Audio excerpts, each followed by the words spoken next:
අයිබෝවන් සුබෝදෑසනක්.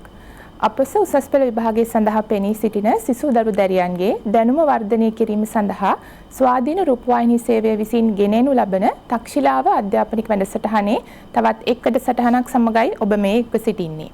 සුපුරුදු පරිදි මේ සඳහා සම්පත් දායකත්වයේ ශ්‍රී ලංකා මහ බැංකුව විසින් සපයන අතර එහිම බැංකු විදුපියස මගින් මෙහි සම්බන්ධීකරණ කටයුතු සිදු කරනු ලබනවා. අද දින අපේ මාතෘකාව වන්නේ ආර්ථික විද්‍යාවේ ඉතා වැදගත් ඒ වගේම මහ බැංකුවට ඉතාමත් සම්බන්ධ මාතෘකාවක් වන මුදල් ප්‍රතිපත්තිය පිළිබඳවයි. මේ සඳහා අපේ සිසු දරු දැරියන් දැනුවත් කරන්න අප මැදිරියට පැමිණ සිටිනවා ශ්‍රී ලංකා මහ බැංකුවේ ආර්ථික පර්යේෂණ දෙපාර්තමේන්තුවේ මුදල් හා බැංකු අංශයේ අර්ථශාස්ත්‍රඥ ආචාර්ය කසුන් පතිරගේ මහතා. එතුමාව ඉතාමත් ගෞරවයෙන් අපේ මැදිරියට පිළිගනු ලබනවා. ආර්ථික කළමනාකරණයේදී සාර ආර්ථික ප්‍රතිපත්ති වලට ඉතා වැදගත් තැනක් හිමි වෙනවා. මේ ප්‍රතිපත්ති අතරිනුත් මුදල් ප්‍රතිපත්තිය සුවිශේෂී. අපේ සාකච්ඡාවට ආරම්භයක් විදියට මම මුලින්ම කසුන් මහත්මයාගෙන් දැනගන්න කැමති මුදල් ප්‍රතිපත්තිය යනුවෙන් හඳුන්වන්නේ කවරක්ද කියලා. ඔව්. බොහොම ස්තුතියි චාමනි. අපි ලෝකයේ විවිධ රටවල් සලකලා බලනකොට ඒ රටවල් වල විවිධ හේතුන් නිසා ඒ රටවල විවිධාකාර වෙනස්කම් තියෙනවා.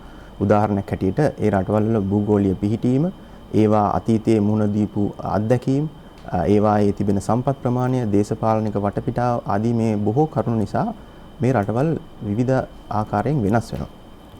මෙන්න මේ හේතු නිසාම ඒ රටවල් වල ආර්ථිකයනොත් විවිධාකාර වෙනස්කම් දක්වනවා. ඒක නිසා ඒ රටවල් වල තියෙන ආර්ථික අරමුණුත්, සාර්ව ආර්ථික අරමුණුත් යම් වෙනස්කම් හැටියට වෙනස්කම් දකින්නට පුළුවන්. නමුත් අපි සාමාන්‍ය ලෙස ගත්තහම ලෝකයේ බොහෝ රටවල් වල සාර්ව ආර්ථික අරමුණු හැටියට අපිට මේ තිරයේ දැක්වෙන දේවල් නිරීක්ෂණය කරන්න පුළුවන්. ඒ කියන්නේ ඉහළ සහ තිරසාර ආර්ථික වර්ධනයක් පවත්වා ගැනීම, ඉහළ සේවා නියුක්තියක් පවත්වා ගැනීම, මිල ස්ථායීතාව පවත්වා ගැනීම, ගෙවුම් තුලමේ යෝග්‍ය අගයක පවත්වා ගැනීම, ඒ වගේම ආදායම් සහ ධනය මහජනතාව අතර ව්‍යාප්ත වීමේ අසමානතාවයන් අඩු කිරීම වගේ අරමුණු සාර්ව ආර්ථික අරමුණු අතර තියෙනවා. මේ අතරින් මිල ස්ථායීතාව පවත්වා ගැනීම සඳහා ක්‍රියාත්මක වන ප්‍රතිපත්ති වලට තමයි අපි මුදල් ප්‍රතිපත්ති හැටියට සාමාන්‍යයෙන් හඳුන්වන්නේ.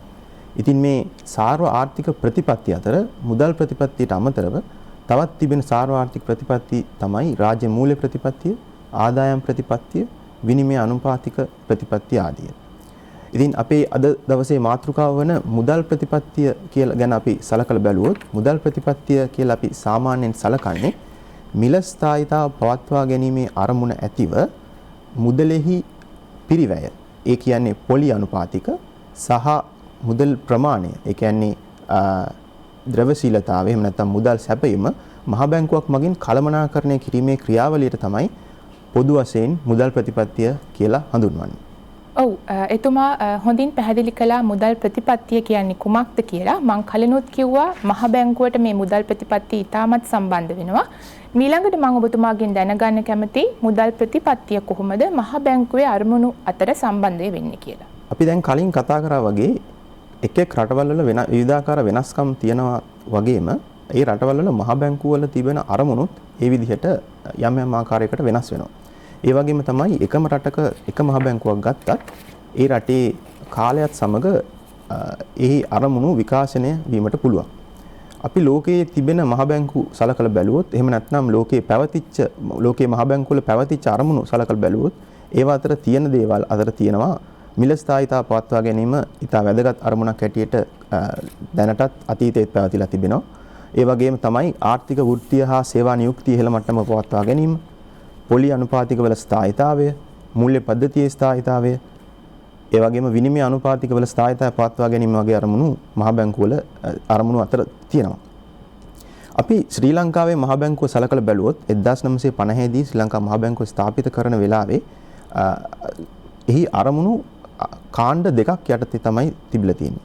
ඒ අතර තියෙනවා ස්ථායීකරණ අරමුණු යටතේ මිල ස්ථායීතාව පවත්වා ගැනීමටත් විනිමය අනුපාතයේ ස්ථායීතාව පවත්වා ගැනීමත් අරමුණු අතර තිබුණා. ඒ එක්කම සංවර්ධනය මූලික වෙච්ච සංවර්ධන අරමුණු කීපයකුත් තිබිලා තියෙනවා. මේ අරමුණු අතරින් මේ විනිමය අනුපාතික මත පදනම් වෙච්ච විදියට තමයි ඒ කාලයේදී බොහෝ මහ බැංකු තමන්ගේ ආර්ථික ප්‍රතිපත්ති ක්‍රියාත්මක කරලා තියෙන්නේ. ඕගොල්ලෝ සමහර විට අහලා තියෙනවා ඇති මේ බ්‍රෙටන් වුඩ්ස් සිස්ටම් කියන මුදල් ප්‍රතිපත්තිය ක්‍රියාත්මක කිරීමේ ක්‍රමවේදය ගැන. මේ ක්‍රමයක් ඇත්තටම විනිමය අනුපාතයේ ස්ථායීතාවය මත පදනම් වෙච්ච ක්‍රමවේදයක්. ඇත්තටම 1970 විතර වෙනකන් ලෝකයේ ගොඩක් මහ බැංකු මේ බ්‍රෙටන් වුඩ්ස් සිස්ටම් කියන ක්‍රමය පදනම් කරගෙන තමයි තමන්ගේ මුදල් ප්‍රතිපත්තීන් ක්‍රියාත්මක කළේ. නමුත් ඔගොල්ලෝ දන්නවා මේ පහුගිය දශක කීපෙ එහෙම නැත්නම් පහුගිය අවුරුදු 50 වගේ කාලය ගත්තාම ලෝකය ගොඩාක් වෙනස් වෙච්ච කාලයක්.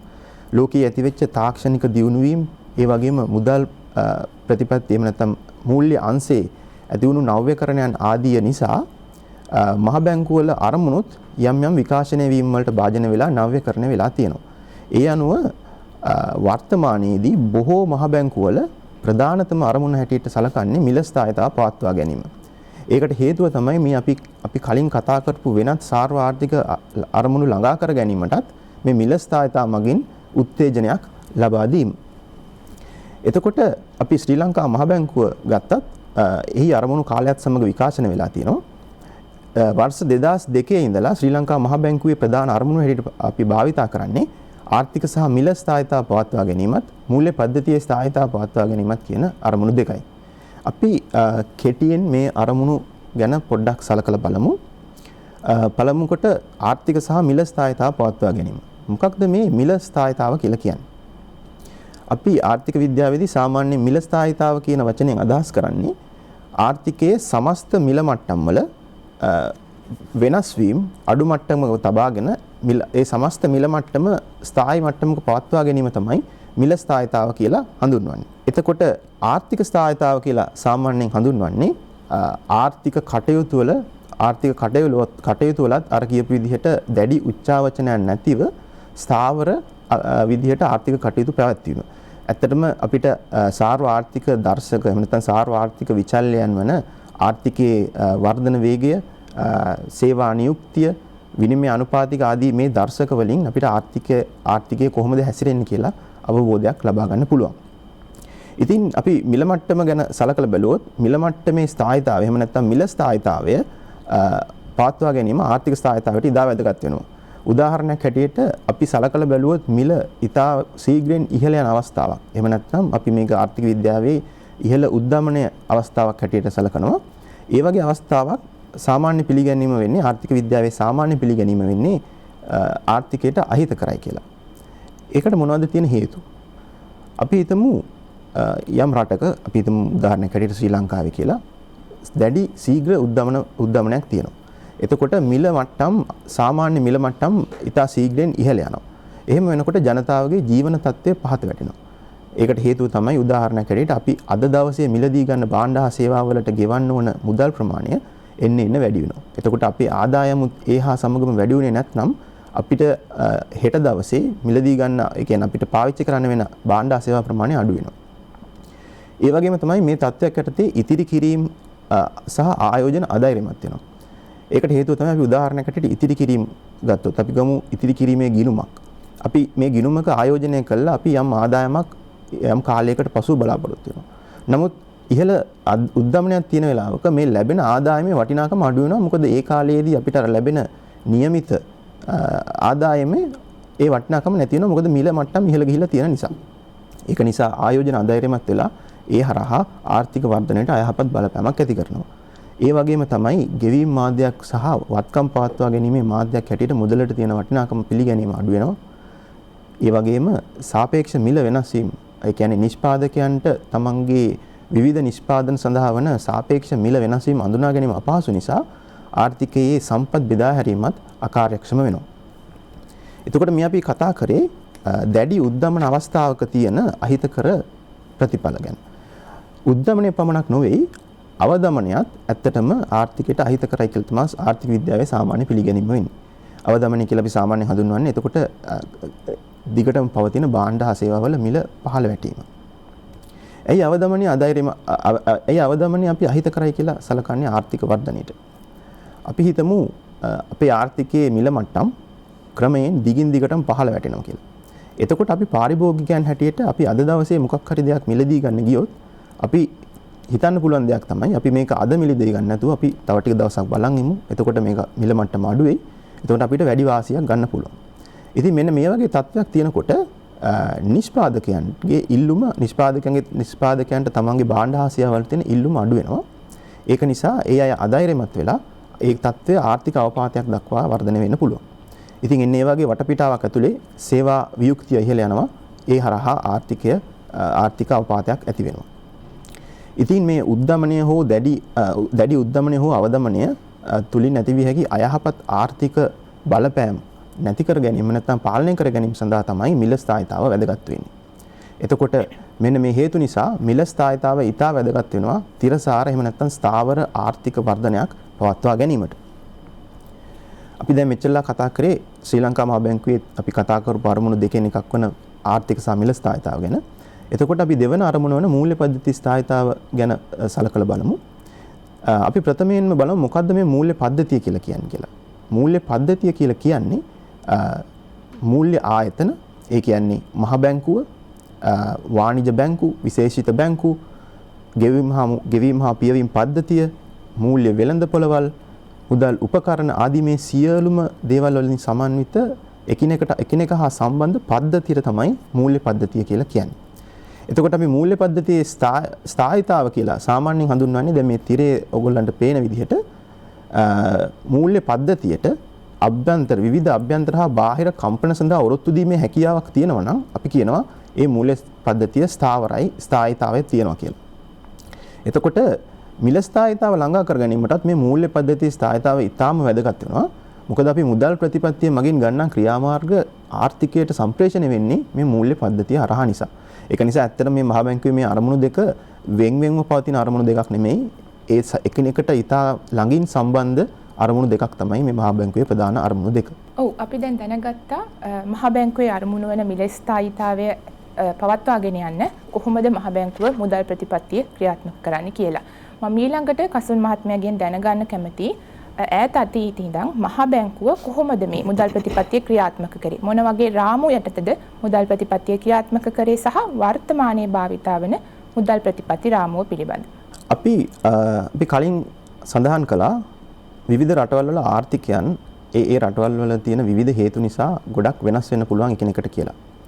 ඉතින් ඒ වගේම තමයි මහ බැංකු වලින් තමන්ගේ මුදල් ප්‍රතිපත්ති මෙහෙයීමේදී භාවිතා කරන මුදල් ප්‍රතිපත්ති රාමුත් රටවල් අතර බොහෝ වෙනස්කම් තියෙනවා. අපි අතීතයේ පැවතිච්ච සහ දැනටත් ලෝකයේ විවිධ රටවල් වල භාවිතා වෙන මුදල් ප්‍රතිපත්ති රාමු ගැන සලකලා බැලුවොත් ඒවා අතර තියෙන දේවල් තමයි ව්‍යවහාර මුදල් මණ්ඩල ක්‍රමයක් සමහර රටවල තියෙනවා. ඒක ඇත්තටම ලංකාවෙත් 1950ට ප්‍රථම ශ්‍රී ලංකා මහ බැංකුව ස්ථාපනය කරන්නට කලින් තිබිලා තියෙන මේ මූල ව්‍යවහාර මුදල් මණ්ඩල ක්‍රමයක්. එතකොට මේ ක්‍රමයේදී වෙන්නේ විනිමය අනුපාතය ස්ථාවර මට්ටමක පවත්වා ගැනීම මූලික කරගත්ත ක්‍රමයක් තමයි ව්‍යවහාර මුදල් මණ්ඩල ක්‍රමය. ඒකම විනිමය අනුපාතික ඉලක්ක කර ගැනීමත් ලෝකයේ දැනටත් සමහර රටවල් වල භාවිතා වෙන ආර්ථික මුදල් ප්‍රතිපත්ති රාමුවක්. උදාහරණ හැටියට සිංගප්පූරුව ඒ වගේම යුරෝපීය සංගමයේ නැති නමුත් යුරෝපයේ ඒ සංගමයේ සමග වෙළඳාම් කටයුතු වල නියත වෙන යුරෝපීය රටවල් වලත් සමහර රටවල් වලත් මේ ප්‍රතිපත්තිය ක්‍රියාත්මක වෙනවා. ඒ වගේම මුදල් සමස්ත ඉලක්කකරණය කියන ක්‍රමයේදී වෙන්නේ රටක ආර්ථිකයට තබා ගන්න ඕන කරන මුදල් සමස්තය මුදල් සැපයුම ගණනය කළා ඒ මුදල් සැපයීමේ වර්ධනය පවත්වා ගැනීමට අවශ්‍ය විදිහට තමයි මුදල් ප්‍රතිපත්තිය ක්‍රියාත්මක වෙන්නේ. ලෝකයේ දියුණු වෙමින් පවතින බොහෝ රටවල් වල මෑතක් වනතුරුත් ඇත්තටම දැනටත් සමහර රටවල් වල ගොඩක් වෙලාවට පාවිච්චි වෙන ක්‍රමවේදයක් තමයි මේ මුදල් සමස්ත ඉලක්කකරණය. තවත් සමහර රටවල බහුවිධ දර්ශක ඉලක්ක කිරීමක් සිද්ධ වෙනවා. ඒකෙදි වෙන්නේ දැන් මේ අපි අනිත් උදාහරණ වල ගත්ත විදිහට එක දර්ශකයක් නැතිව සාර්ථක ආර්ථික දර්ශක කීපයක් ඉලක්ක කරගන්නවා. එතකොට ඒ දර්ශකවල ස්ථායීතාව තබා ගැනීමට තමයි මුදල් ප්‍රතිපත්තිය ක්‍රියාත්මක වෙන්නේ. ඒ වගේම ලෝකයේ දැනට අද වන විට ජනප්‍රිය වෙලා තියෙන මුදල් ප්‍රතිපත්ති රාමුවක් එහෙම නැත්නම් මුදල් ප්‍රතිපත්ති ක්‍රියාත්මක කිරීමේ උපාය මාර්ගයක් තමයි මේ උද්දමනයේ ඉලක්ක කිරීම කියන එක. ඒකෙදි වෙන්නේ උද්දමනයේ පවත්වා ගන්න ඕන අගයක් උද්දමනයට එහෙම නැත්නම් ඉලක්කයක් කලින් එකඟ වෙනවා ආර්ථික සමාජිකයන් අතර. එතකොට මහ බැංකුව විසින් ප්‍රතිපත්ති ක්‍රියාත්මක කරන්නේ මේ උද්දමන ඉලක්කය ඒ අවශ්‍ය මට්ටමේ තබා ගැනීම සඳහා තමයි ප්‍රතිපත්ති ක්‍රියාත්මක වෙන්නේ. ඇත්තටම මේ ක්‍රියාමාර්ගයේ භාවිතා කරන රටවල් වල යම් යම් වෙනස්කම් තිබෙනවා. උදාහරණයක් ලෙස සමහර රටවල් දැඩි උද්දමන ඉලක්කකරණයක් භාවිතා කරනවා. ඒ අවස්ථාවකදී වෙන්නේ ඒ අයගේ එකම අරමුණ වෙන්නේ මේ උද්දමනය ඒ අවශ්‍ය ඉලක්කයේ තබා ගැනීම. නමුත් තවත් සමහර රටවල් නම්‍යශීලී උද්දමන ඉලක්කකරණයක් භාවිතා කරනවා. ඒ අවස්ථාවේදී උද්දමන ඉලක්කය ඉතා වැදගත් වෙන අතරතුරම තවත් සාර්වාර්ථික ඉලක්ක ඒ රටවල් වලට තියෙනවා. මේ විදිහට උද්දමන ඉලක්කකරණය දැනට ලෝකයේ භාවිතා වෙන රටවල් හැටියට උදාහරණ හැටියට අපිට ගන්න පුළුවන් එක්සත් රාජධානිය, නවසීලන්තය, ඒ වගේම යුරෝපීය සංගමය, ඒ වගේම එක්සත් ජනපදයත් යම් තාක් දුරකට මේ ක්‍රමය භාවිතා කරනවා කියලා සලකන්න පුළුවන්. අපි දැන් බලමු ශ්‍රී ලංකාවේ මුදල් ප්‍රතිපත්ති රාමුව කොහොමද විකාශනය වෙලා තියෙන්නේ කියලා. ඇත්තටම අපි 1980 දශකයේ මුල භාගයේ ඉඳලා ශ්‍රී ලංකාවේ ක්‍රියාත්මක වෙලා තියෙන්නේ මේ මුදල් සමස්ත ඉලක්කකරණය කියන ක්‍රමවේදය. ඒකෙදි වෙන්නේ උද්දමනය පවත්වා ගැනීමට අවශ්‍ය උද්දමනය යම් අඩු අගයක පවත්වා ගැනීමට අවශ්‍ය මුදල් සමස්තය ප්‍රධාන ඉලක්කය හැටියට භාවිතා කරනවා. එතකොට මේ දැනට තිරයේ දිස්වෙන පරිදි මේ මුදල් ප්‍රතිපත්ති රාමුවේ අවසාන ඉලක්කය එහෙම නැත්නම් අවසාන අරමුණ වෙන්නේ ආර්ථික සහ මිල ස්ථායීතාව තබා ගැනීම. ඒ අතරම මේක ක්‍රියාත්මක කිරීමට විවිධ ප්‍රතිපත්ති උපකරණ ශ්‍රී ලංකා මහ බැංකුව මගින් භාවිතා කරනවා. ඒ අතර මෙහෙයුම් ඉලක්කයක් හැටියට සංචිත මුදල් ප්‍රමාණය භාවිතා කරා. ඒ අතර අතරමැද ඉලක්කයක් හැටියට පුළුල් මුදල් සැපීම භාවිතා කළා. ඉතින් ඇත්තටම දැන් මේකේ පේන විදිහට මේ අවසාන අරමුණ තමයි මිල ස්ථායීතාව තබා ගැනීම. ඒ කියන්නේ උද්දමනය ස්ථාවරව තබා ගැනීම. එතකොට අපි ආර්ථික විද්‍යාවේ දන්නා කාරණයක් තමයි උද්දමනය සහ මුදල් සමස්ත අතර කිට්ටු සම්බන්ධයක් තියෙනවා. ලංකාවේ පවතින විවිධ මුදල් සමස්ත සලකලා බැලුවාම උද්දමනය සමග කිට්ටු බලපෑමක් කිට්ටුවෙන්ම යන මුදල් සමස්තය හැටියට සලකන්න පුළුවන් වෙන්නේ මේ ඒකාබද්ධ පුළුල් මුදල් සැපීම. නැත්නම් අපි M2B කියලා සලකන මුදල් සමස්තය තමයි. මෙන්න මේ හේතුව නිසා තමයි ඇත්තට මේ අතරමැද ඉලක්කයක් හැටියට පුළුල් මුදල් සැපීම භාවිතා කරන්නේ. එතකොට මේ අතරමැද ඉලක්කයක් මගින් කරන්නේ අපි විවිධ ප්‍රතිපත්ති උපකරණ මගින් ගන්නා ක්‍රියාමාර්ග නිසා ආර්ථිකය මොන දිශාවටද යන්නේ මොන විදිහටද වෙනස්කම් ඇති වුනේ කියලා අපිට යම් විදිහක මිම්මක් ලබා ගන්න තමයි මේ අතරමැද ඉලක්කයන් භාවිතා කරන්නේ. දැන් උද්දමනය සහ මුදල් සමස්ත අතර කිට්ටු සම්බන්ධයක් තිබුණත් ලෝකයේ වෙනත් රටවල් එක්කම ශ්‍රී ලංකාවෙත් අඳුනාගත්ත දෙයක් තමයි උද්දමනය සඳහා බලපාන්නේ මුදල් සමස්ත පමණක් නොවේ කියන එක. වෙනත් බොහෝ සාධකත් උද්දමනය සඳහා බලපානවා. මේ අතරින් ප්‍රධානම දෙයක් තමයි ජනතාව ආර්ථිකය සහ රටේ මිල තත්ත්වයන් පිළිබඳ ඇති අපේක්ෂාවන්. එතකොට මෙන්න මේ වගේ උද්දමනය කෙරෙහි මුදල් සමස්ත මත පමණක් නැතුව වෙනත් සාධකත් බලපාන නිසා බොහෝ රටවල් එක්කම ශ්‍රී ලංකාවෙත් මුදල් ප්‍රතිපත්ති රාමුව නම්‍යශීලී උද්දමන ඉලක්කකරණයක් වෙත ක්‍රමක්‍රමයෙන් 2015 ඉඳලා ගමන් කිරීම ආරම්භ කරලා තියෙනවා. එතකොට 2015 වසරේ ඉතර ඉඳලා ලංකාවේ භාවිතා වුණේ යම් තරමකින් වැඩි දියුණු කරන ලද මුදල් ප්‍රතිපත්ති රාමුව. මේ රාමුව ඇත්තටම తాවකාලික ප්‍රතිපත්ති රාමුවක් හැටියට හඳුන්වන්න පුළුවන්. ඒකෙදී නම්‍යශීලී උද්දමන ඉලක්කකරණයේත් මුදල් සමස්ත ඉලක්කකරණයේත් කියන ක්‍රමවේද දෙකේම ලක්ෂණ දකින්නට තිබ්බා. මේ ක්‍රමවේදයේදී මෙහෙයුම් ඉලක්කය ලෙස බරිත සාමාන්‍ය ඒක්ෂණ මුදල් අනුපාතිකය අපි මේ ගැන මේ ඒක්ෂණ මුදල් අනුපාතිකය ගැන ඉදිරියේදීත් කතා කරනවා. මේක තමයි මෙහෙයුම් ඉලක්කය හැටියට භාවිතා වුණේ. ඒ වගේම අතරමැදි දර්ශක විචල්යක් ලෙස පුළුල් මුදල් සැපීම භාවිතා වුණා. අපි අද වර්තමානයේදී ලංකාවේ භාවිතා වෙන මුදල් ප්‍රතිපත්තිය සලකලා බැලුවොත් එහෙම ශ්‍රී ලංකා මහ බැංකුව තමන්ගේ මුදල් ප්‍රතිපත්තිය නම්‍යශීලී උද්දමන ඉලක්කකරණය රාමුවකට අනුකූලවයි ක්‍රියාත්මක කරන්නේ. එතකොට මේ මුදල් ප්‍රතිපත්ති රාමුවේ ශ්‍රී ලංකා මහ බැංකුවට තියෙනවා මැදි කාලයේදී මිල ස්ථායීතාව ළඟා කර ගැනීමේ අරමුණක්.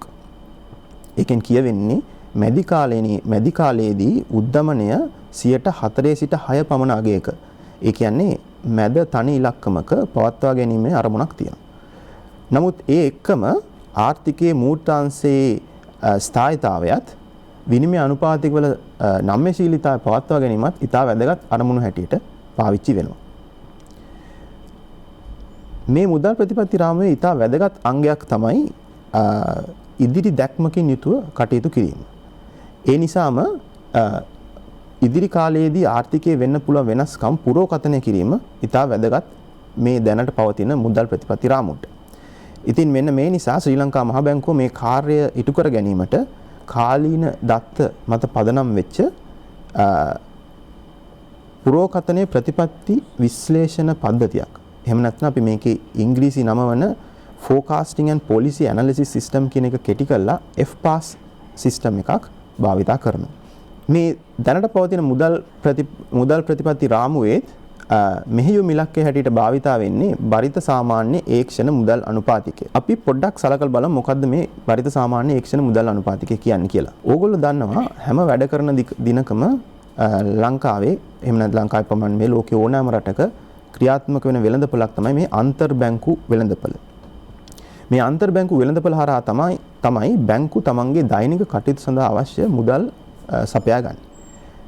හැම බැංකුවක්ම හැම දවසකම වැඩ කරන දවසකම උදේ ගණනය කරනවා තමන්ගේ දෛනික කටයුතු වලට අවශ්‍ය මුදල් ප්‍රමාණය.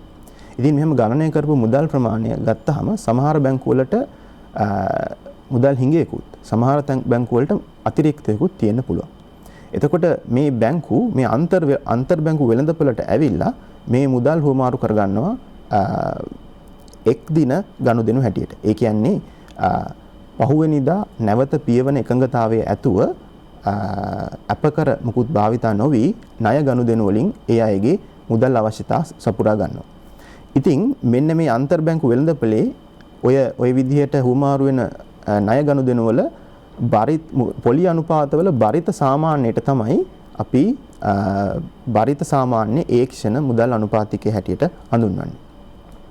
එතකොට දැනට පවතින මුදල් ප්‍රතිපත්ති රාමුව යටතේ උද්දමනය 4%ක පමණ පරාසය තබා ගන්න අවශ්‍ය කරන බරිත මෙහෙයුම් සාමාන්‍ය ඒක්ෂණ මුදල් අනුපාතිකය ඒ අවශ්‍ය අගයේ පවත්වා ගැනීමට තමයි ශ්‍රී ලංකා මහ බැංකුව තමන්ගේ පොලි අනුපාතික හසුරවන්නේ.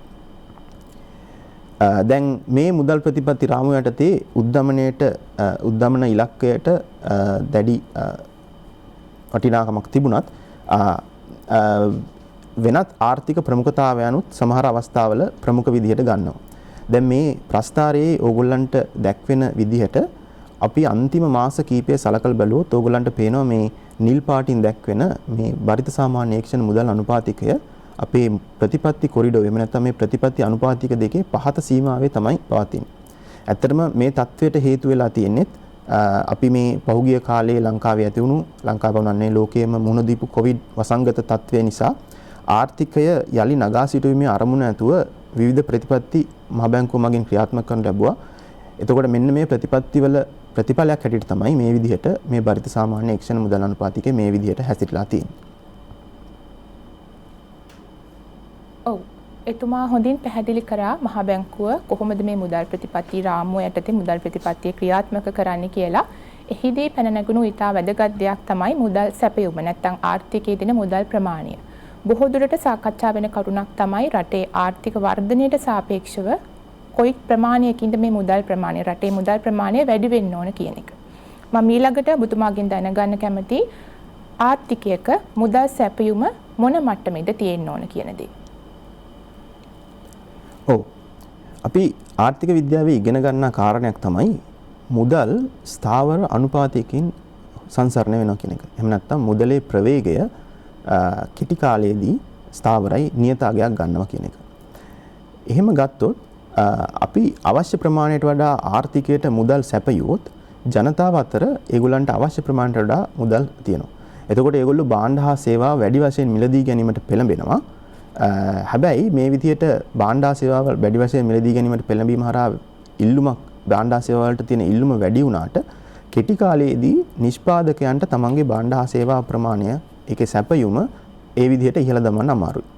ඉතින් මෙන්න මේ වගේ තත්ත්වයක් ඇති වුණොත් වෙන්න පුළුවන් දෙයක් තමයි භාණ්ඩා සේවාවල මිල ඉහළ යනවා. ඒ කියන්නේ අපි ආර්ථිකයට ඇත්තටම අවශ්‍ය ප්‍රමාණයට වඩා වැඩියෙන් මුදල් තිබුණොත් ඒක උද්දමනය ඇති වෙන්න බලපාන්න පුළුවන්. අපි මේ දැන් තිරේ දැක්වෙන පරිදි මේ සම්බන්ධතාවය හඳුනා ගන්න ආර්ථික විද්‍යාවේ භාවිතා වෙන න්‍යායක් භාවිතා කරන්න පුළුවන්. ඒ තමයි මුදල් ප්‍රමාණවාදය. එහෙම නැත්නම් MV = PT කියන සමීකරණය මගින් කියවෙන ජනප්‍රිය වෙලා තියෙන මුදල් සමීකරණය. මේ සමීකරණයේ M අකුරෙන් කියවෙන්නේ මුදල් සැපයුම, V කියන්නේ මුදලේ සංසරණ ප්‍රවේගය. ඒකෙන් අදහස් වෙන්නේ යම් මුදල් ඒකකයක් ගත්තාම කිසියම් කාලයක් ඇතුළතදී ගනුදෙනු සඳහා ඒක භාවිතා වෙන වාර ගණන කියන දේ. P අකුරෙන් හැඳින්වෙන්නේ මිල මට්ටම, T අකුරෙන් හැඳින්වෙන්නේ ආර්ථිකයේ මූර්ත ආර්ථිකයේ ගනුදෙනු ප්‍රමාණය. ඒක ඇත්තටම මූර්ත ආර්ථිකය කොච්චර ක්‍රියාකාරීද කියන දේ කියවෙන මිම්මක්. සමහර අවස්ථාවල ඔයගොල්ලෝ දැකලා ඇති මේ T අකුර වෙනුවට Y අකුර භාවිතා කරන අවස්ථාත් තියෙනවා. ඉතින් මේ මුදල් ප්‍රමාණවාදයේ මගින් කියන්නේ මුදල් තොගය සහ පොදු මිල මට්ටම් අතර අනුලෝම සම්බන්ධයක් තියෙනවා කියන එක. අපි ආපවර සමීකරණයට ගිහිල්ලා බැලුවොත් දැන් මේකෙන් කියවෙන්නේ මේ M සහ P අතර අනුලෝම සම්බන්ධයක් තියෙනවා කියන එක. එතකොට අපිට මේ සමීකරණය දිහා බලලා හිතන්න පුළුවන් දෙයක් තමයි එහෙම වෙන්න නම් මේ V සහ T කියන අගයන් නියතව තියෙන්න ඕනේ. ඇත්තටම මේ කාරණා දෙක මුදල් ප්‍රමාණවාදයේ තියෙන උපකල්පන දෙකක්. ඒ කියන්නේ මුදලේ සංසරණ ප්‍රවේගයත් ආර්ථිකයේ නිමවුම් ප්‍රමාණයත්, ඒ කියන්නේ මූර්ත ආර්ථිකයේ ක්‍රියාකාරීත්වයත් කෙටි කාලයේදී නොවෙනස්ව තියෙනවා කියන එක මේ මුදල් ප්‍රමාණවාදයේ තියෙන උපකල්පන දෙකක්. එතකොට අපිට මේ මුදල් ප්‍රමාණවාදයේ භාවිතා කරලා පෙන්වන්න පුළුවන් කොහොමද මුදල් සැපයීම වැඩි වුණොත් ඒක උද්දමනය වෙත උද්දමනය ඇතිවීමට හේතුව වෙන්නේ කියලා. අපි උදාහරණයක් අරගෙන බලමු. අපි ආර්ථිකයේ අවස්ථා දෙකක් ගමු. පළවෙනි අවස්ථාවේදී අපි ගන්නවා තිබෙන මුදල් ප්‍රමාණය 1500යි. දෙවන අවස්ථාවේදී මේ මුදල් ප්‍රමාණය 3000ක් දක්වා වැඩි වෙනවා කියලා අපි හිතමු.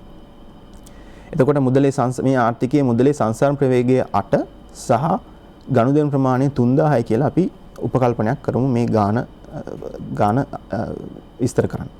එතකොට අපිට අර මුදල් සමීකරණයේ P කියන අගය උක්ත කරලා අපිට පුළුවන් පළවෙනි අවස්ථාවේදී, ඒ කියන්නේ මුදල් ප්‍රමාණය 1500 වෙන අවස්ථාවේදී ඒ තියෙන මිල මට්ටම හඳුනා ගන්න 4ක් ලෙස. ඒ වගේම දැන් මේ කෙටි කාලයකදී මුදල් සමස්තය යම් හේතුවකින් 3000 දක්වා වැඩි වුණොත් මොකද වෙන්නේ? ඒ අවස්ථාවේදී අපිට අර සමීකරණය භාවිතා කළාම නැවත ගණනය කරලා හදා ගන්න පුළුවන් මේ මිල මට්ටම 8 දක්වා වැඩි වෙනවා. අර මුදල් සංසරණ ප්‍රවේගයත් ආර්ථිකයේ ක්‍රියාකාරීත්වය නැත්නම් ගනුදෙනු ප්‍රමාණය T කියන අගයත් නොවෙනස්ව තියෙන තාක්කල්. ඒ කියන්නේ මුදල් සමස්තය 1500 සිට 3000 දක්වා වැඩි වෙනවත් එක්කම අපිට පේනවා මිල මට්ටම 4 සිට 8ට ඉහළ නැග්ගා. ඇත්තට මේක කල්පිත උදාහරණයක්. මේක අපි මොකක් හරි රටක් සම්බන්ධයෙන් ගත දැන මේ සම්බන්ධතාවය පෙන්වන්න ගත්ත කල්පිත උදාහරණයක්. නමුත් අපිට මේකෙන් පේන දේ තමයි දැන් මිල මට්ටම 100%කින්ම ඉහළ ගිහිල්ලා තියෙනවා. ඒ කියන්නේ මුදල් සමස්තය, මුදල් ප්‍රමාණය, මුදල් සැපයීම වැඩි වුණොත් ඒක උද්දමනය ඇතිවීමට හේතුවක් වෙන්න පුළුවන්. අපි සාමාන්‍යයෙන් ආර්ථික විද්‍යාවේදී පිළිගන්න කාරණයක් තමයි රටක මුදල් සැපයීම තියෙන්න ඕන මට්ටම කොහොමද තියෙන්න ඕනි කියලා කියන්නේ මුදල් සැපයීමේ වර්ධනය නාමික දලදේශීය නිෂ්පාදිතයේ වර්ධනයට සමාන වෙන අගයක මුදල් සැපයීම පවත්වා ගන්න ඕනි කියන එක තමයි සාමාන්‍යයෙන් ආර්ථික විද්‍යාවේ එකඟ වෙලා තියෙන්නේ. එතකොට මුදල් සැපයීම අපේක්ෂිත මට්ටමට වඩා ඉහළ යාම උද්දමනය ඉහළ යාමට හේතු වෙන්න පුළුවන්.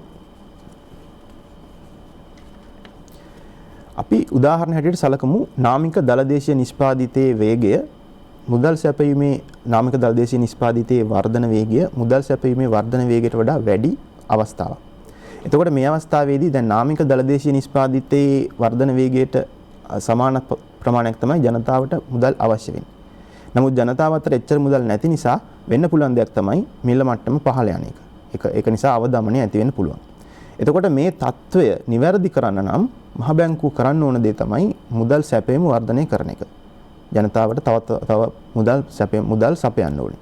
ඒ කියන්නේ මුදල් සැපයීම වර්ධනය වෙන අවස්ථාවක් අපි සාමාන්‍යයෙන් ආර්ථික විද්‍යාවේ මේ වගේ ප්‍රතිපත්තියක් ප්‍රසාරණාත්මක මුදල් ප්‍රතිපත්තියක් හැටියට හඳුන්වනවා.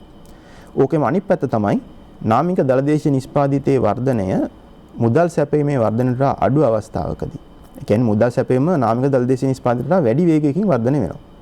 ඒ වෙලාවේදී වෙන්න පුළුවන් දෙයක් තමයි මිල මට්ටම් සමස්ත පොදු මිල මට්ටම් ඉහළ යන්න පුළුවන්. ඒ කියන්නේ උද්දමනය ඇති වෙන්න පුළුවන්. ඒ අවස්ථාවේදී මේ මුදල් සැපීම තරමක් අඩු කරන්න සංකෝචනාත්මක මුදල් ප්‍රතිපත්තියක් ක්‍රියාත්මක කරන්න ඕනේ මහා බැංකුව විසින්. ඔව් එතුමා හොඳින් හඳුන්වා දුන්නා මුදල් සැපයුම තිබිය යුතු මට්ටම පිළිබඳව. අපි මීළඟට යොමු වෙමු මහා බැංකුව විදියට මුදල් ප්‍රතිපත්තිය ක්‍රියාත්මක කරන්න මොන වගේ උපකරණද භාවිතා කරන්න කියලා. කලිනුත් දැනගත්තා මුදල් ප්‍රතිපත්තිය කියන්නේ රටේ ආර්ථිකයේ තියෙන මුදල් සැපයුමත් එහි පිරිවැයත් නැත්නම් පොලි අනුපාතිකත් වෙනස් කිරීමේ ක්‍රියාවලියකට. මේ සඳහා මහා බැංකුවක් විදියට නොයෙකුත් උපකරණ භාවිතා කරනවා. සමහර ඒවා ප්‍රමාණාත්මක උපකරණ වගේම ගුණාත්මක උපකරණත් මහා බැංකුවක් භාවිතා කරනවා මුදල් ප්‍රතිපත්තිය ක්‍රියාත්මක කරන්න. මම කසු මහත්තයගෙන් දැනගන්න කැමතියි මොන වගේ උපකරණද ශ්‍රී ලංකා මහා බැංකුව භාවිතා කරන්නේ මුදල් ප්‍රතිපත්තිය ක්‍රියාත්මක කරන්න කියලා. ඔව්. අපි මේ සම්බන්ධයෙන් කතා කරනකොට අපොස උසස් පෙළ විභාගයේ 2018 වර්ෂයේ ආපු ප්‍රශ්නයක් ගැනත් සලකලා බලන්න පුළුවන්. ඒ ප්‍රශ්නේදී අහලා තියෙන්නේ මහා බැංකුවේ ප්‍රමාණාත්මක සහ ගුණාත්මක ණය පාලන ක්‍රම අතර වෙනස පහදා දෙන්න කියලා. එතකොට මේ මුදල් ප්‍රතිපත්ති උපකරණ ගත්තාම සමහර උපකරණ වලට අපි කියනවා ප්‍රමාණාත්මක උපකරණ කියලා, සමහර ඒවාට කියනවා ගුණාත්මක උපකරණ කියලා. මේ ප්‍රමාණාත්මක උපකරණ කියලා කියන්නේ ඒවායින් වෙන බලපෑම ඇති වෙන්නේ සමස්ත ආර්ථිකයට. ඒ කියන්නේ සමස්ත ආර්ථිකයේ ණය ප්‍රමාණය, මුදල් ප්‍රමාණය, මුදල් සැපයුමත් ඒ ණයෙහි පිරිවැයත් පාලනය කිරීමට යොදා ගන්න උපකරණ තමයි එතකොට මේ ප්‍රමාණාත්මක උපකරණ හැටියට හඳුන්වන්නේ. අපි ශ්‍රී ලංකාව ගත්තොත් මේ සඳහා උදාහරණ හැටියට දක්වන්න පුළුවන් ප්‍රතිපත්ති පොලි අනුපාතික, විවට වෙළඳපොළ කටයුතු, ව්‍යවස්ථාපිත සංචිත අනුපාතිකය, ඒ වගේම බැංකු අනුපාතිකය වගේ දේවල්. මොකද ඒවා හරහා මුළු සමස්ත ආර්ථිකයටම බලපෑමක් ඇති වෙන නිසා. එතකොට ගුණාත්මක උපකරණ හැටියට සලකන්නේ අර කියපු විදිහට ආර්ථිකයේ සමස්ත ආර්ථිකයට බලපෑමක් ඇති නොවි ආර්ථිකයේ යම් යම් විශේෂිත අංශවලට පමණක් බලපෑමක් ඇති කරන්න පුළුවන් උපකරණ වලට. එතකොට මේවා සඳහා ලංකාවේ පාවිච්චි වෙන උපකරණ උදාහරණ හැටියට ශිෂ්ට ප්‍රයෝග භාවිතා කිරීම, ආන්තික අවශ්‍යතා හැටියට අපි මේ අවස්ථාවේ සලකන්නේ දැන් උදාහරණයක් හැටියට අපි බැංකුවකට ගිහිල්ලා ණයක් ගන්න ගියාම අපි ණයක් ගන්නේ මොකක් හරි අපේ වැඩක් කරගන්න නම් ඒ වැඩේ ඒ ව්‍යාපාරයක් හෝ ඒ අවශ්‍ය දෙයට බැංකුව අපිට සමහර ලාවට කියනවා අපේ තමන්ගේ තියෙන මුදල් ප්‍රමාණයක් භාවිතා කරන්න ඉතුරු ටික බැංකුව දෙන්නම් කියලා. එතකොට මෙන්න මේ කොච්චර තමන් සපයන්න ඕනේද කියන වගේ දේ මනින මිම්මක් තමයි ආන්තික අවශ්‍යතාව වලින් කියවෙන්නේ.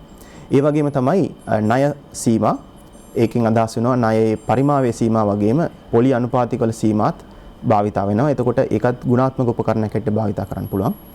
ඒ වගේම තමයි ප්‍රතිමූල්‍ය පහසුකම් සැපයීම.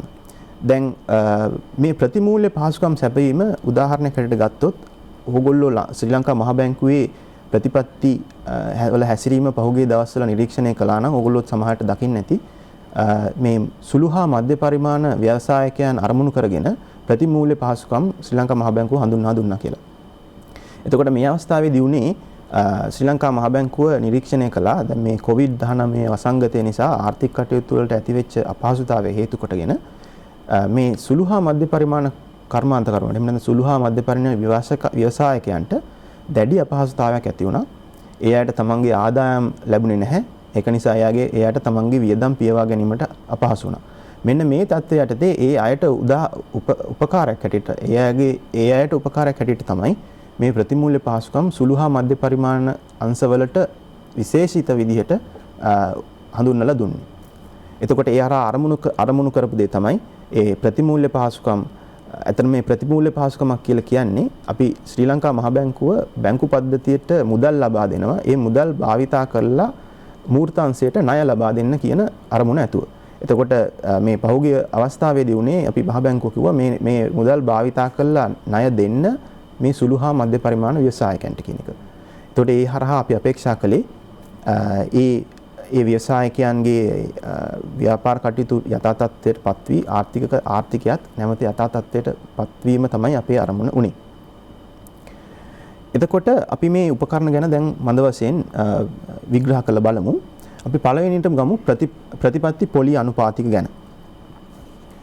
ශ්‍රී ලංකා මහ බැංකුවේ ප්‍රධාන ප්‍රතිපත්ති පොලි අනුපාතික දෙකක් තියෙනවා. ඒ තමයි නිත්‍ය තැන්පතු පහසුකම් අනුපාතිකය සහ නිත්‍ය ණය පහසුකම් අනුපාතිකය. නිත්‍ය තැන්පතු පහසුකම් අනුපාතිකය කියලා කියන්නේ අපි අර කලින් කතා කරපු අන්තර්බැංකු වෙළඳපොලේ අපි පහසුකමක් ලබා දීලා තියෙනවා බැංකු වලට වෙනත් බැංකුවකට යන්නේ නැතුව මහ බැංකුවට ඇවිල්ලා මහ බැංකුවේ මුදල් තැන්පත් කරන්න පුළුවන්. ඒ වගේම තමයි නිත්‍ය ණය පහසුකම යටතේ මහ බැංකුවෙන් මුදල් ණයට ලබා ගන්න පුළුවන්. එතකොට මෙන්න මේ මුදල් ප්‍රතිපත්ති අනුපාතික දෙකෙන් තමයි ශ්‍රී ලංකා මහ බැංකුවේ ප්‍රතිපත්ති කොරිඩෝව කියන දේ ඇති වෙන්නේ. ඇත්තටම 2019 වර්ෂයේ උසස් පෙළ විභාගයේ තිබිච්ච ප්‍රශ්නයක් තමයි ශ්‍රී ලංකාවේ මුදල් පද්ධතියේ ස්ථායීතාව පවත්වාගෙන යාමෙහිලා මේ නිත්‍ය පොලි අනුපාතිකයේ කාර්යභාරය මොන වගේද කියලා පැහැදිලි කරන්න කියන එක. අපි පොඩ්ඩක් ආපහු මේ අන්තර්බැංකු වෙළඳපොළ ගැන ආපහු පොඩ්ඩක් සලකලා බලමු. අපි දැන් කලින් කතා වුණා අන්තර්බැංකු වෙළඳපොළේ බැංකු තමන්ගේ මුදල් අවශ්‍යතා සපුරා ගන්න ණය හුවමාරු කර ගන්නවා කියලා. දැන් අපි දැන් මේ අවස්ථාවේදී මේ නිත්‍ය තැන්පතු පහසුකම් අනුපාතිකයේ පවතින්නේ 4.5ක් හැටියට නිත්‍ය ණය පහසුකම් අනුපාතිකයේ තියෙන්නේ 5.5ක් හැටියට. ඒ කියන්නේ වර්තමාන තත්ත්වය. අපි දැන් පොඩි උදාහරණයක් අරගෙන බලමු. අපි හිතමු යම් බැංකුවකට තියෙනවා මුදල් හිඟයක්. එතකොට ඒ බැංකුව කියනවා මුදල් අතිරික්තයක් තියෙන කෙනෙකුට මම කැමති ණයට ගන්න සමාවෙන් මම කැමති ණයට ගන්න 104ක පොලියක් ගෙවලා. ඒ කියන්නේ මේ හිඟ කෙනා කියනවා අතිරික්තයක් තියෙන කෙනාට මං 104ක් දෙන්නම් කියලා. එතකොට අර මුදල් අතිරික්තයක් තියෙන කෙනාට මේ 104ට ඒ බැංකුවට ණය දෙනවට වඩා එයාට වාසිසහගතයි ශ්‍රී ලංකා මහ බැංකුවේ තැන්පතු අනුපාතිකය 4.5ක් දෙන නිසා ඒ තැන්පතු අනුපාතිකය පාවිච්චි කරන එක. එතකොට ඕගොල්ලන්ට මේක මේ විදිහට කල්පනා කරලා බලුවම තේරුම් ගන්න පුළුවන් වෙයි මේ අන්තර්බැංකු වෙළඳපොලේ ණය පොලි වලට අවමාගයක් එතකොට මේ නිත්‍ය තැන්පතු පහසුකම නිසා ලැබෙනවා. ඒ වගේම තමයි මේකේ අනිත් පැත්ත අපි නිත්‍ය ණය පහසුකම අනුපාතය ගත්තොත් අපි හිතමු මුදල් අතිරික්තයක් තියෙන බැංකුවක් කියනවා මුදල් හිඟයක් තියෙන කෙනෙකුට මම ඔයාට දෙන්න කැමති පොලි අනුපාතයක අපි දැන් වර්තමාන තත්ත්වයේ උදාහරණයක් හැටියට ගත්තොත් මම කැමති 106ට දෙන්න කියලා. නමුත් ඒ අවස්ථාවේදී මේ මුදල් හිඟයක් තියෙන කෙනාට පුළුවන් 106ට බැංකුවෙන් අර කියපු අතිරික්ත බැංකුවෙන් ගන්නේ නැතුව 5.5ට ශ්‍රී ලංකා මහ බැංකුවෙන් ඒ ප්‍රමාණය සපුරා ගන්න. එතකොට ඒ විදිහට ගත්තාම මේ අන්තර්බැංකු මුදල් වෙළඳපොලේ පොලි අනුපාතික වලට ඉහළ සීමාවකුත් එතකොට මේ තැන්පතු සමාවෙන ණය පහසුකම් අනුපාතිකයෙන් ලැබෙනවා. එතකොට මේ තැන්පතු මේ පොලි අනුපාතික දෙක නිසා අන්තර්බැංකු වෙළඳපොලේ මුදල් ණය පොලි අනුපාතික වලට යම් සීමාවක් වෙනනවා. ඒවා එහි විචලනය යම් තරමකින් සීමා වෙනවා. ඇත්තට මෙන්න මේ தત્ත්වය තමයි මේ මුදල් පද්ධතියේ ස්ථායීතාවයට ඉදා වැදගත් වෙන්නේ. අපි උදාහරණයක් ගමු. දැන් මේ විදිහට සීමාවක් නැතිව අන්තර් වෙළඳපොලේ ණය පොලි අනුපාතික වලට එහා මෙහා වෙන්න අපි ඉඩ දුන්නා කියලා. එතකොට අපි හිතමු උදාහරණයක් හැටියට මේ වෙළඳපොලේ මේ පොලි අනුපාතිකයේ ගොඩාක් ඉහළ ගිය අවස්ථාවක්. එතකොට මොකක් හරි හිඟයක්, ඒ කියන්නේ මුදල් හිඟයක් තියෙන බැංකුවකට තමන්ගේ මුදල් අවශ්‍යතාවය සපුරා ගන්න බැරි වෙන්න පුළුවන්. ඒ හරහා ඒ බැංකුව අපහසු තත්ත්වයකටපත් වෙලා තමන්ගේ සමහර වෙලාවට තැන්පතු කරුවන්ට නැවත ගෙවන්න බැරි වෙන්න පුළුවන්. මෙන්න මේ වගේ තත්ත්වයක් දිගින් දිගටම ගිහිල්ලා බැංකු පද්ධතියේම බිඳවැටීමක් දක්වා විකාශනය වීමටත් හැකියාවක් තියෙනවා. ඉතින් අන්න ඒ නිසා මේ මුදල් පද්ධතියේ ස්ථායීතාව පවත්වා ගැනීමට මේ ප්‍රතිපත්ති කොරිඩෝවේ හැසිරීම ඉතාම වැදගත්. ඒ වගේම තමයි ශ්‍රී ලංකා මහ බැංකුවට මේ මුදල් ප්‍රතිපත්ති කොරිඩෝවේ වෙනස් වීම හරහා අපි ආර්ථිකයට අපිට ඉඟි කරන්න පුළුවන් මුදල් ප්‍රතිපත්තිය මොන දිශානතියකටද ගමන් කරන්න කියලා. අපි උදාහරණයක් හැටියට ගත්තොත් අපි හිතමු දිගු කාලයක් තිස්සේ මුදල් ප්‍රතිපත්ති අනුපාතික මේ ප්‍රතිපත්ති පොලි අනුපාතික නොවෙනස්ව තිබිලා තියෙනවා. ඊට පස්සේ ඒ ප්‍රතිපත්ති පොලි අනුපාතික අඩු කරපු අවස්ථාවක් ගත්තොත් එතකොට ඒ ක්‍රියාවෙන් ආර්ථිකයට ඇඟ වෙන දෙයක් තමයි ශ්‍රී ලංකා මහ බැංකුව ලිහිල් මුදල් ප්‍රතිපත්තියක් දක්වා ගමන් කරනවා කියන එක. එතකොට මේ මුදල් මේ ප්‍රතිපත්ති පොලි අනුපාතික වල අමතරව තවත් ප්‍රතිපත්ති උපකරණයක් තමයි විවට වෙළඳපොළ කටයුතු කියලා කියන්නේ. ඒ කියන්නේ විවෘත වෙළඳපොළ කටයුතු. මේකෙදි වෙන්නේ ශ්‍රී ලංකා මහ බැංකුව විවෘත වෙළඳපොලේ රජයේ සුරකුම්පත් විකිණීම හෝ මිලදී ගැනීම. අපි බලමු මෙහෙම කරාම මොකද වෙන්නේ කියලා. උදාහරණයක් හැටියට බලමු මහ බැංකුව රජයේ සුරකුම්පත් වාණිජ බැංකු වලට විවෘත වෙළඳපොලේ විකුණන අවස්ථාවක්, කලවි කරන අවස්ථාවක්. එතකොට ඒ අවස්ථාවේදී වෙන්නේ මහ බැංකුව සුරකුම්පත් බැංකු පද්ධතියට ලබා දීලා බැංකු පද්ධතියේ තියෙන මුදල් ප්‍රමාණය නැත්නම් රුපියල් ප්‍රමාණයක් මහ බැංකුව තුලට ලබා ගන්නවා. එතකොට මෙන්න මේ අවස්ථාවේදී බැංකු පද්ධතියේ තියෙන ද්‍රවශීලතාවය අඩු වෙනවා. බැංකු වාණිජ බැංකු වල තියෙන අතිරික්ත සංචිත ප්‍රමාණය අඩු වෙනවා. ඒ හා සමගම මුදල් සැපයීම අඩු වීමට ඒක බලපාන්න පුළුවන්. ඒ වගේම තමයි මහ බැංකුව රජයේ සුරකුම්පත් වාණිජ බැංකු වලට බැංකු වලින් මිලදී ගත්තොත් ඒ අවස්ථාවේදී වෙන්නේ මහ බැංකුව විසින් එතකොට රුපියල් ප්‍රමාණයක් බැංකු පද්ධතියට ලබා දෙනවා. කියන්නේ බැංකු වල ද්‍රවශීලතාවය ඉහළ යනවා. ඒ හරහා මුදල් සැපයීම වැඩි වෙනවා. එතකොට මේ විවට වෙළඳපොළ කටයුතු මේ විදිහට කෙරෙන්නේ ඇත්තටම මහ බැංකුව විසින් හැමදාම ගණනය කරනවා බැංකු පද්ධතියේ තියෙන ද්‍රවශීලතාව මොකක්ද කියන ද්‍රවශීලතා අතිරික්තයක්ද ද්‍රවශීලතා හිඟයක්ද කියන එක ගණන් කරනවා. ඒ ගණනය කරලා ඒ ප්‍රමාණය නිවැරදි කිරීමට තමයි මේ විවට වෙළඳපොළ කටයුතු සිදු කරන්නේ. මේක ඇත්තටම සිදු කරන්නේ තරඟකාරී වෙන්දේසි ක්‍රමයක් යටතේ. ඒක සමහර විට එක් දින පදනමක් මත වෙන්න පුළුවන්. ඒ කියන්නේ මේ ද්‍රවශීලතා හිඟේ හෝ අතිරික්තය මහ බැංකුව අඳුනා ගන්නව නම් තියෙන්නේ එක දවසක් පමණයි කියලා. ඒ අය එක් දින පදනම මත වෙන්දේසියක් කරනවා. එක් දින පදනම මත ගනුදෙනු කරනවා. ඒ වගේම ඒක වෙන්න පුළුවන් කෙටි කාලයක්. එහෙම නැත්නම් සතියක් වගේ පොඩි කාලයකට වෙන්නත් පුළුවන්. එහෙමත් නැත්නම් ස්ථිර පදනම යටතේ දිගු කාලයක් තිස්සේ පවතින ද්‍රවශීලතා වෙනසක් නිවැරදි කිරීමට ස්ථිර පදනම යටතේ විවට වෙළඳපොළ කටයුතු කරන්නත් පුළුවන්. දැන් මේ අපි අන්තිමටම කතා කරපු මේ දිගු කාලයක් තිස්සේ පවතින ද්‍රවශීලතා හිඟයක් හෝ අතිරික්තයක් තියෙනවා නම් මහ බැංකුවට තවත් උපකරණයක් තියෙනවා ව්‍යවස්ථාපිත සංචිත උපකරණ සංචිත අවශ්‍යතාවය කියන එක. නැත්නම් Statutory Reserve Ratio SRR කියන උපකරණය. මේකෙන් කියවෙන්නේ බැංකු මගින් බැංකු වලින් බැංකු වල තියෙන තැන්පතු වලින් යම් ප්‍රතිශතයක් මහ බැංකුවේ තියාගන්න ඕනේ කියලා නියම කරලා තියෙන එක. අපි උදාහරණයක් හැටියට ගමු බැංකු වලින් 100 ඒගොල්ලන්ගේ තියෙන තැන්පතු වලින් 10%ක් මහ බැංකුවේ තැන්පත් කරන්න ඕනේ කියලා. එතකොට එහෙම කරාම වෙන්නේ බැංකු තමන්ගේ දැන් සාමාන්‍යයෙන් බැංකු කරන්නේ තැන්පතු අරගෙන ඒවා භාවිතා කරලා ආර්ථිකයට ණය ලබා දෙන එක. එතකොට මේ තැන්පතු වලින් යම් කොටසක් මහ බැංකුවේ තැන්පත් කරාම ඒ අයට ණය දීමට ඇති හැකියාව යම් පමණකට අඩු වෙනවා. එතකොට මේක නිසා ඇත්තට මේ උපකරණය අපි ශ්‍රී ලංකා මහ බැංකුවෙන් භාවිතා කරන්නේ ණය සැපීම පාලනය කරන්නටයි. අපි බලමු උදාහරණයකට ව්‍යවස්ථාපිත සංචිත ඉහළ දැම්ම කියලා මහ බැංකුව විසින්. එතකොට ඒ අවස්ථාවේදී වෙන්නේ මොකද්ද? බැංකු වලින් ඒ අය ශ්‍රී ලංකා මහ බැංකුවේ තියාගන්න ඕන ප්‍රමාණය තැන්පතු ප්‍රමාණය ඉහළ යනවා. ඒ කියන්නේ ඒ අයට ණය දෙන්න ඉතුරු වෙන තැන්පතු ප්‍රමාණය අඩු වීම නිසා මුදල් සැපයීමත් ණය ප්‍රමාණයත් අඩු වෙන්න පුළුවන්. ඒ වගේම තමයි ව්‍යවස්ථාපිත සංචිත අවශ්‍යතාවය පහළ දැම්මොත් ඒ අවස්ථාවේදී වෙන්නේ බැංකු වලට වැඩිපුර තැන්පතු ප්‍රමාණයක් වැඩිපුර ද්‍රවශීලතාවයක් ඒ අයට ලැබෙනවා. එතකොට ඒක භාවිතා කරලා ඒ අයට පුළුවන් වැඩි ණය ප්‍රමාණයක් ආර්ථිකයට ලබා දීලා මුදල් සැපයීම ඉහළ දමන්න. ඇත්තටම අපි COVID-19 වසංගත කාලයේදී කරපු තවත් ප්‍රතිපත්ති ක්‍රියාමාර්ගයක් තමයි මේ සංචිත අවස්ථාව පහළ දැමීම. අපි ඇත්තට මේක 103ක පමණ විශාල අගයකින් පහළ දමලා තියෙනවා මේ අවුරුද්ද ඇතුළත. එතකොට මේ හරහා අරමුණු කරපු දේ තමයි බැංකු පද්ධතියේ ද්‍රවශීලතාවය ඉහළ ගිහිල්ලා ඒ අය මේ වැඩි වෙච්ච ද්‍රවශීලතාවය මූර්ත අංශයට ණය දීමට එහෙම නැත්නම් දැන් අපහසුතාවයට පත් වෙලා තියෙන ව්‍යාපාරවලට ණය දීමට මේ වැඩි වෙච්ච ද්‍රවශීලතාවය භාවිතා කරයි කියන අරමුණ ඇතුව තමයි මේ ක්‍රියාමාර්ගය අපි ගත්තේ. අපි දැන් මේ කතා වෙච්ච වචනයක් තමයි ද්‍රවශීලතාවය කියන එක. අපි පොඩ්ඩක් සලකලා බලමු කොහොමද මේ ද්‍රවශීලතාවයේ ආර්ථිකය නිර්මාණය වෙන්නේ කියලා.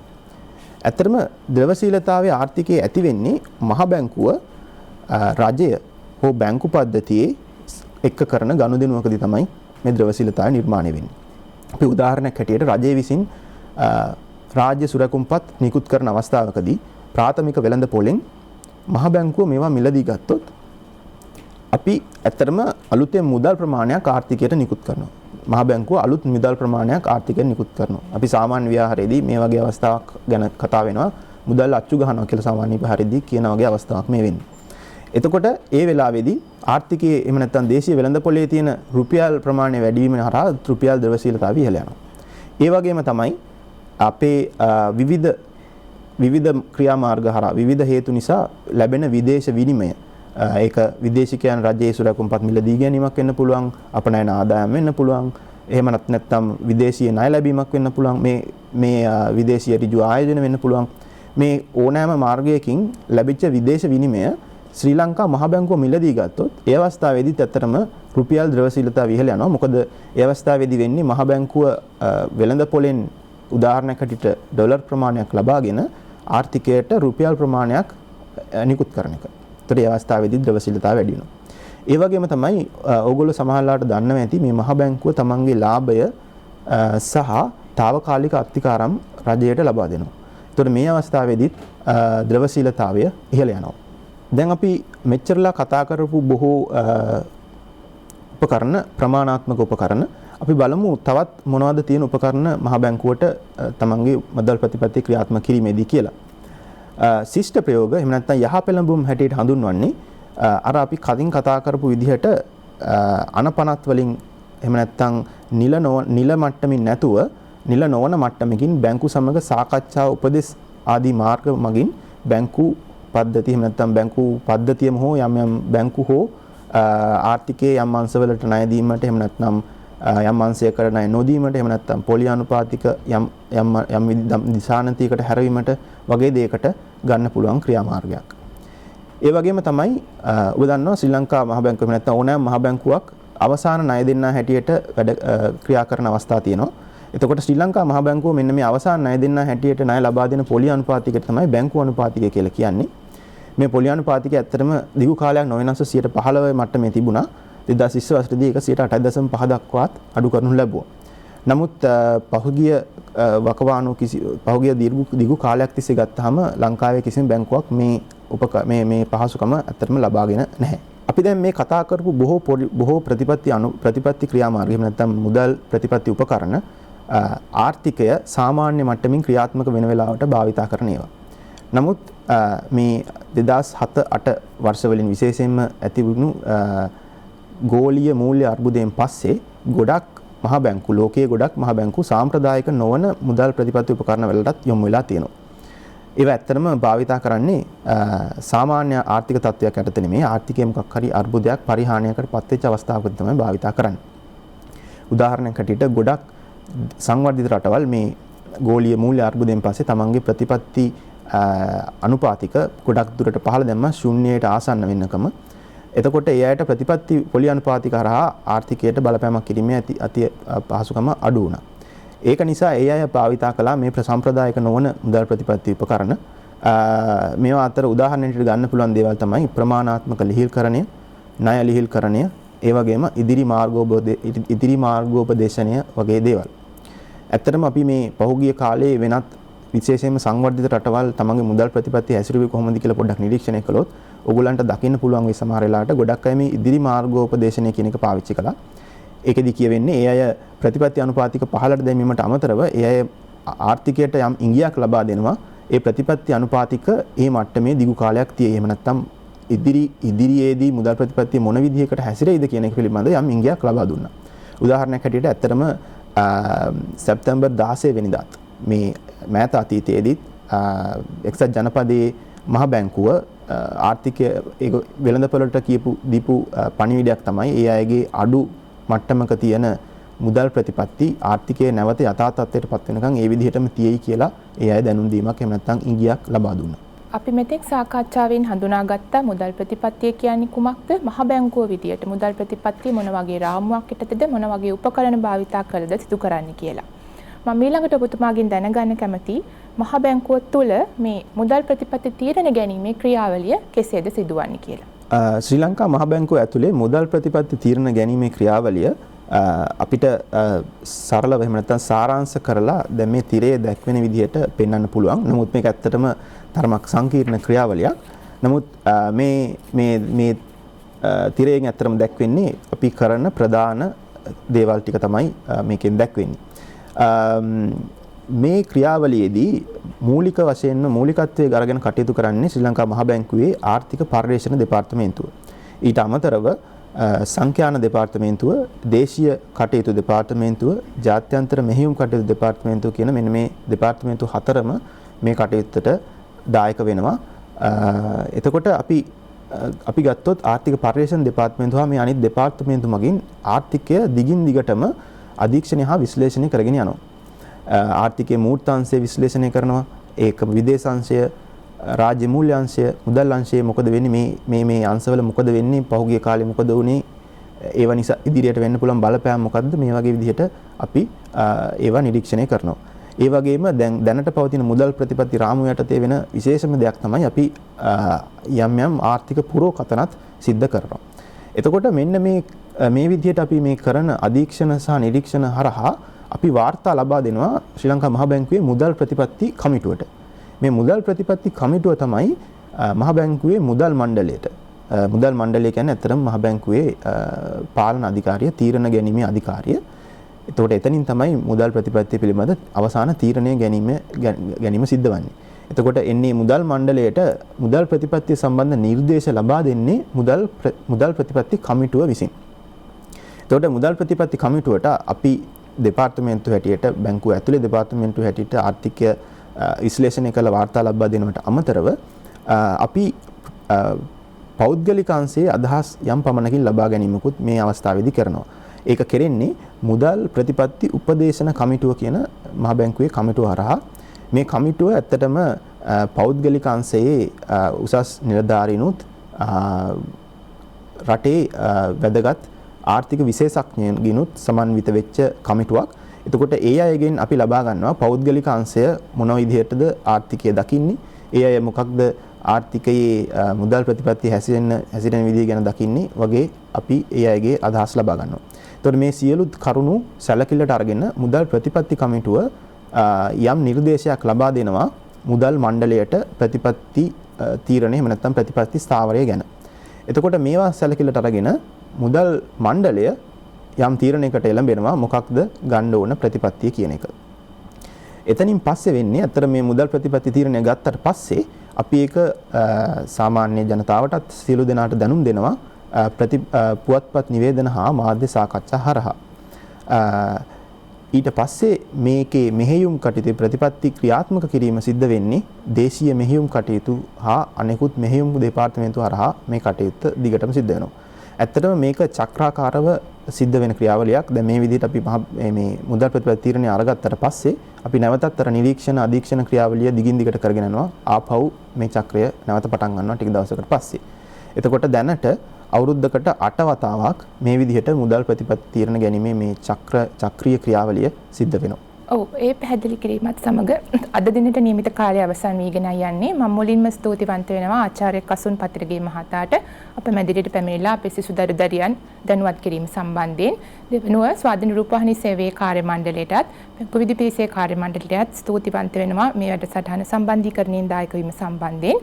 අවසාන වශයෙන් මෙවර අප උසස් පෙළ විභාගයට පෙනී සිටින සිසු දරුදරියන්ට ඔවුන්ගේ කඩයිම විශිෂ්ට ලෙස ජයග්‍රහණය කරන්න ශක්තිය ධෛර්යය ලැබෙන කියලා ප්‍රාර්ථනා කරමින් අපි මේ වැඩසටහන නිමා කරනවා. ඔබ සැමට සුබ දවසක්. ආයුබෝවන්.